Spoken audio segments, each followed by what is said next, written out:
So why would you dictate bad feelings on things that are outside of your control? So I noticed these patterns, and I realized that there was no point, no need for me to feel badly about things that I have zero control over. Cool. Now, furthermore, this was reinforced on my flight up here. What the hell's going on out here? What's up, everybody? Welcome to another episode of Fueled by Spite. As always, I'm your host, Dr. James Taylor, and the scenery is a little different today. This episode's being done on the fly, on a whim, on a lack of other words. It's being done because I had an idea. It's being done because I like to test the water with both feet. It's being done because I decided it's going to be done. So, scenery is different. I am currently recording this from Edinburgh, Scotland, on my way to go see a Six Nations rugby game. I'm going to go there, watch Scotland versus France, hopefully make some new friends, hopefully see an old friend. And it's the old friend that was the impetus for this recording that we have right here. Because it helped me realize or realize once more, because I've realized in the past, another one of my superpowers that I have curated and cultivated over time. And I should start making a list of my superpowers. And it's my ability to go with the flow. If you do any type of personal development, self-development study, it is a common theme. Napoleon Hill is who always comes to my mind first. Within every defeat, if you will, there is a seed of equal or greater benefit. Now, the seed isn't always apparent. The seed isn't always delivered to you immediately, but it's there if you're willing to look for it. If something crappy happens, you've got two choices. You could piss and moan about it, or you can be fine about it. It's really about it. And I'm really good at being fine about it. Because if you're fine about whatever happened, then nothing bad actually happened. Period. I think one of my first realizations of this was in wedding preparation. So I come from a very large family. Well, my extended family anyway. My immediate family is small and nuclear, salt of the earth, fabric of America, family of four. Both parents, extremely Catholic. So I think we counted once on both sides combined. My sister and I have like 72 first cousins or something like that. Mom's from a family of 12, dad's from a family of 8. So in setting up our wedding, send out invitations. And so we send out invitations to anybody and everybody. And we're getting close, and my wife is getting worried, getting anxious, just with all the preparation that goes into it and all the stuff that's going on outside and around it, which is an entire episode in and of itself. But people weren't RSVPing. What's going to happen? Nothing. Well, why aren't you worried?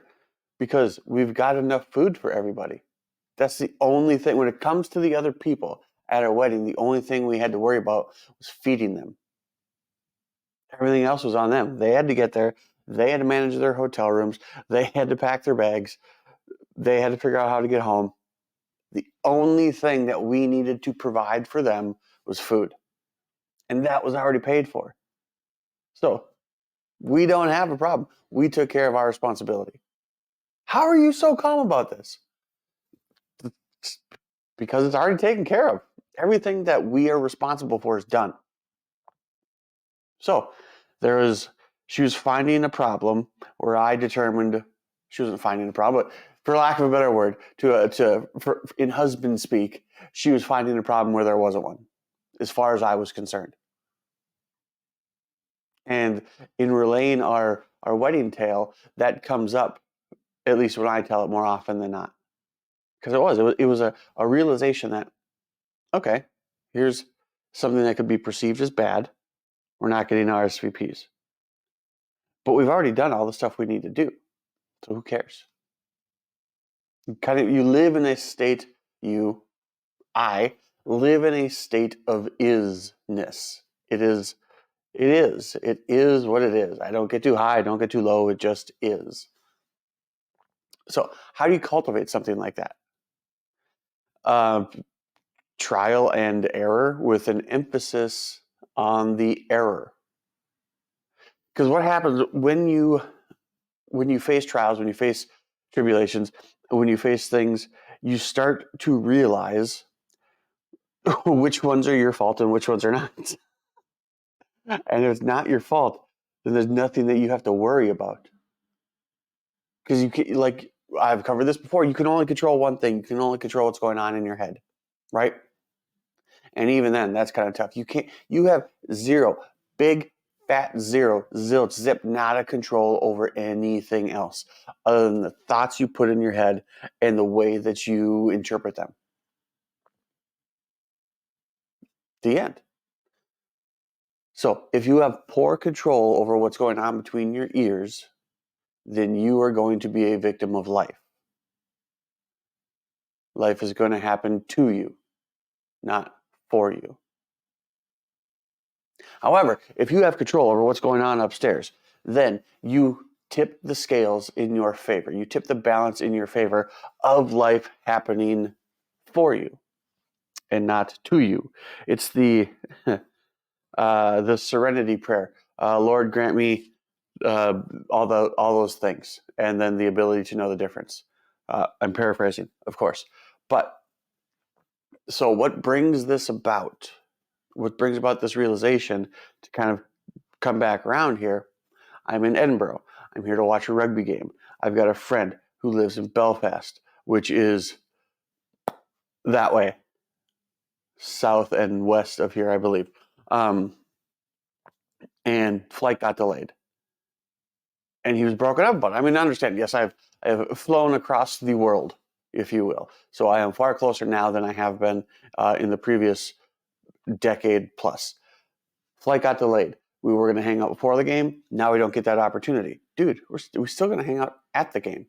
We've got some baller-ass tickets. Like, we're going to be just watching an international rugby competition from a suite. It's 32 fucking degrees and it's rainy and it's the UK. It's February.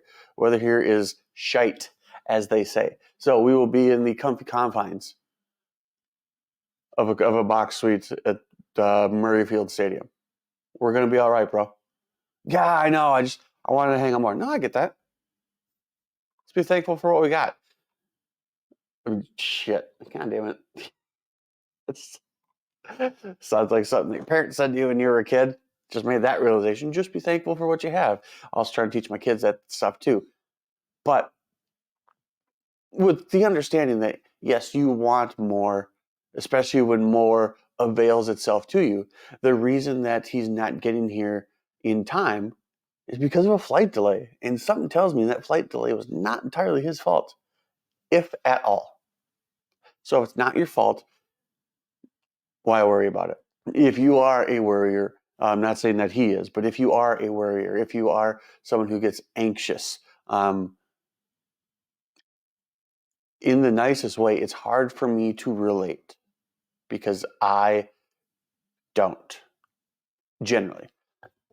Now, in making an effort to change that, the best way that I could figure out how I did it was I noticed patterns. Hell, it's not even fucking patterns. I did what everybody does. I noticed when things went wrong. Wow, you're so smart and brilliant and handsome and funny. But I noticed when things went wrong. And then you go back in your head and you replay the events and you replay the details. And when you realize that things are going wrong, but they're not going wrong because of anything you did, sweet. That's when you are given the freedom to let go. You are letting go of the responsibility because it wasn't yours in the first place. You're bringing it on to yourself. The responsibility of this bad thing that happened, this demise of these plans well laid. And wow, how poetic. The demise of these plans well laid. But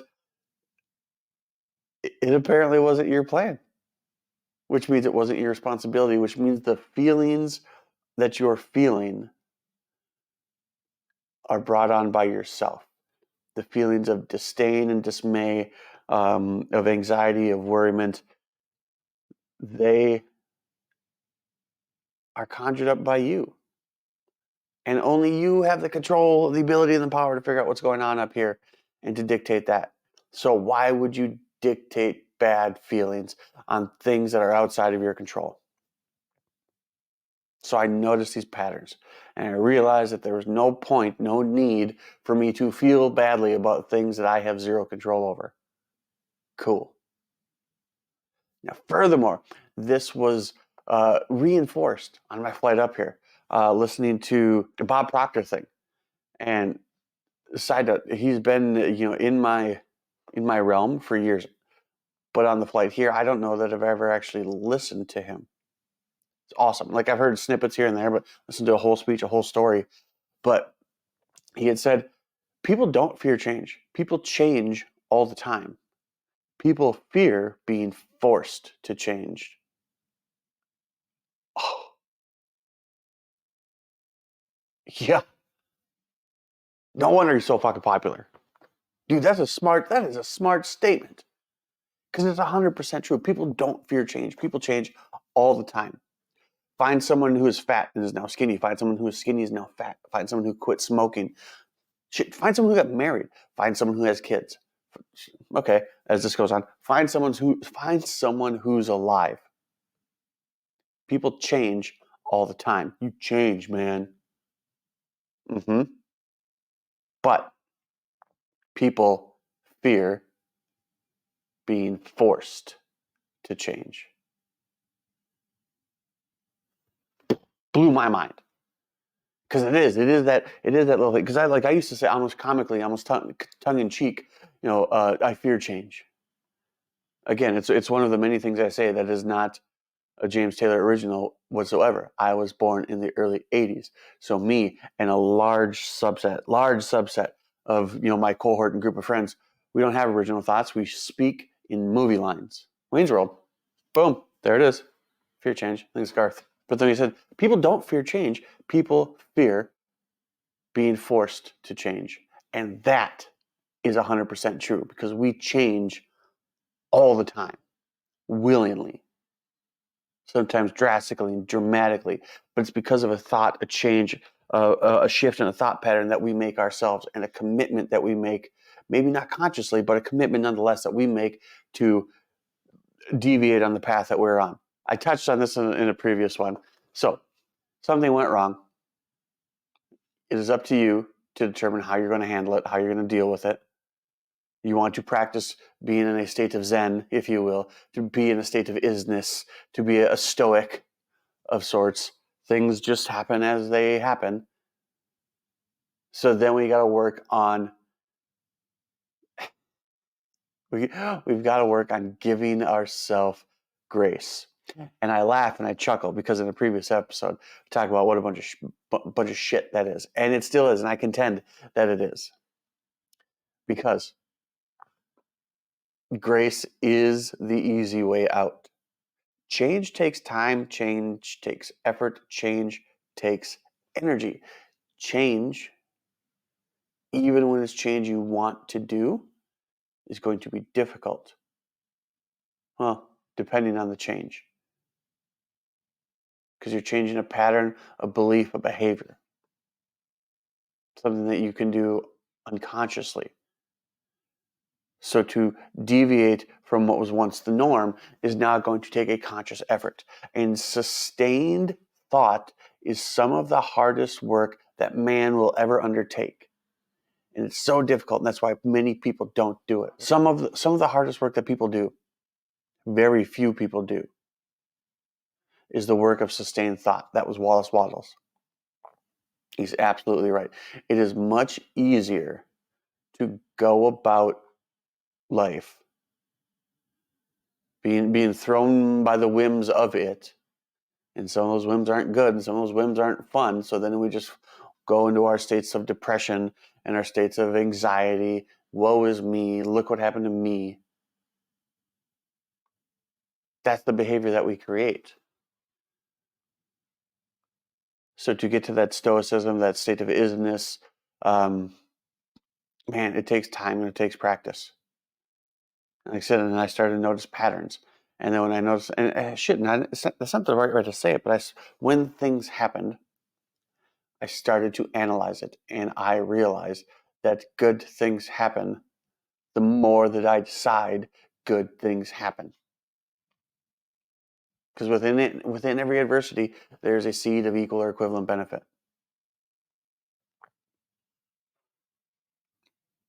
Buddy's not able to make the flight here, so he can hang up beforehand. Gave me time to do this episode. Gave me time to put down my own thoughts to articulate this kind of thing. Because we've all got random thoughts just floating around up here, or some more than others. But then to put them down, to articulate them, to concentrate them into something that's easily digestible, not only for you, but for me. His plane was delayed. And odds are it just wasn't because the pilot overslept. Probably because something needed to be fixed or changed or something like that. So, the benefit of the flight being delayed, he avoided death. He was granted another day on this earth. Cool. That's a pretty solid benefit. I was on a flight, not on a flight, I was on a plane, which was not flying. And the steward said something to the effect of, you know what, I understand that all of you are, would rather be up in the air on the way to destination, but I'll tell you right now, it is far better to be on the ground wishing you were at 35,000 feet than to be at 35,000 feet when you were wishing you were on the ground. Between that comment and all the booze he kept feeding us, the best delay I ever had. Things happen to everybody. Always. All the time. What if I said good things happen to people all the time? The only problem is you don't look for the good in things. Man, I am smart. Took me a bit to get here. No, I've always been smart. Getting smarter. But as things happen, period, the end. How you react to it determines how you feel about it. Good things always happen to me. Jesus loves me and everything goes my way. Bad things happen by the threes. Good things happen by the thousands. These are wonderful little quips that I get from my wife. And it's funny. Okay, let's bring this whole thing full circle. Let's put a bow on it. Everything that we currently know was always here. This remarkable, the stuff to make this has been here since the beginning of time. The camera I'm recording this on has been here since the beginning of time. The ability to think, feel, and say the way that I do has always been with me. I had to find it. Bringing this thing full circle, the woman that got upset that people weren't RSVPing is the same woman that goes around telling people that bad things happen by the threes, but good things happen by the thousands. She's the same person because those thoughts were always available to her. She's found them now. And the same thing is true for you out there. All the crap that happens to you doesn't have to be crap. Look at the good. What you think about, you bring about. I bought a yellow car, and now I see the yellow car everywhere. That whole thing. I saw a good thing, and now I see good things everywhere. And this is 100%.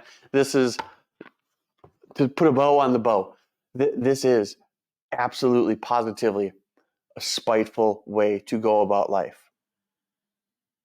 Because what is spite? Spite is in opposition of. Happiness is in opposition of. You notice I went from the political thumb to the knife hand. To be happiness is to be spiteful. To be in opposition to. Because people aren't going to want you to be happy. They want you to be miserable with them. They want you to be subject to the whims of life with them. If you are happy, You are the crab that's trying to get out of the pot. Go back, watch Evan's episode. Within every failure, within every distressed moment or motion, there is a seed of equivalent benefit. A flight delay allowed me to formulate and articulate my thoughts on the subject and allowed me to share them with you. And hopefully there's somebody out there that's going to watch this and understand this and be able to pick out moments and mementos and times and pieces from their past that as I'm talking about these things, those times, those thoughts are going to come up in your mind, and you are going to immediately realize the benefit of something bad days, weeks, months, years removed. But you're going to watch this and you realize, wow, that actually was a really good thing that happened, even though I thought it was shitty at the time. Maybe I should change the tagline, maybe add the tagline. You will learn more here by accident than elsewhere by design. Maybe I will learn more by accident than elsewhere by design. I can tell you this much. I'm not an idiot, but I'm also no longer uninformed. Thanks for joining me in Scotland. Like, share, follow. I'm off to Murrayfield Stadium. We'll see you guys later.